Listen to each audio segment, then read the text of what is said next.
Hi, this is Christina with the Sisyphean Journal. It's taken me a while to get to this, but I mentioned a while ago that YouTube had decided that information they didn't like. Oh, hold on, I'm still wearing my apron. I was just cooking.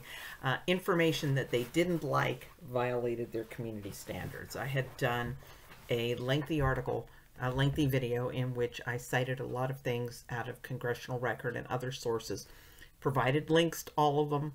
But YouTube thought that violated the policies. I think they said I was presenting misinformation.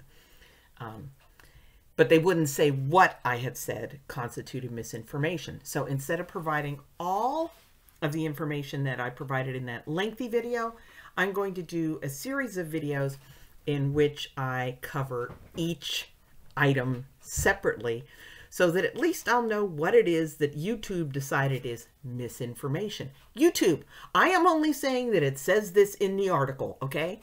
If you have a problem with this, you have a problem with ethical issues in experimentation on the human fetus by LeRoy Walters, published in the Journal of Religious Ethics, Volume 2, Number 1, Spring 1974, pages 33 to 54, 22 pages. Okay, and in this article, they did a review of the literature describing fetal experiments which involve abortion, and they divided them into three distinct types.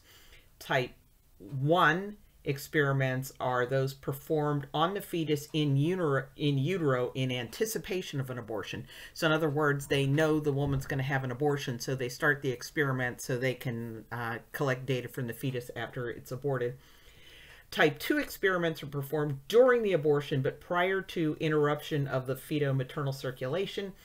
And type 3 experiments are initiated after the irrevocable separation of mother and fetus, i.e. after the umbilical cord is cut.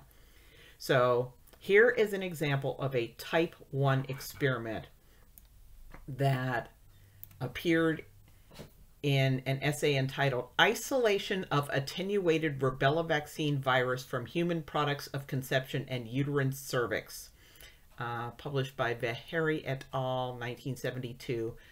To evaluate the fetal hazard of accidental administration of live rubella vaccine during pregnancy, the vaccine was given to 35 women certified for legal abortion.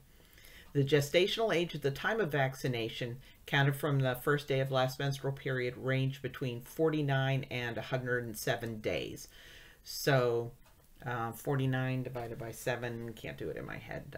What's that? 7 times 7 is 49. So quite a few weeks. And the interval between vaccination and abortion was between 11 and 30 days. So these women were scheduled for abortions. They gave the live rubella vaccine to the women, and I don't know why the abortion was then done between 11 and 30 days later. I don't know whether that was just the interval between getting approved for the abortion and it being carried out, or whether they deliberately delayed it so that they could have something to measure in the fetus. Various specimens, including products of conception, were tested for rubella virus independently in 3 collaborating laboratories. Rubella virus was recovered from the placenta in 6 cases and from the fetus in 1 case.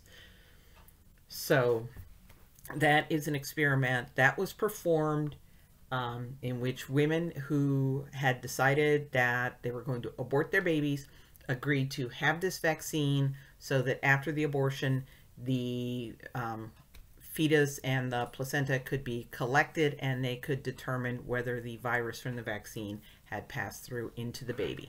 Okay, YouTube, is this okay? Am I allowed to say this? Am I allowed to share this? I don't know. We'll find out.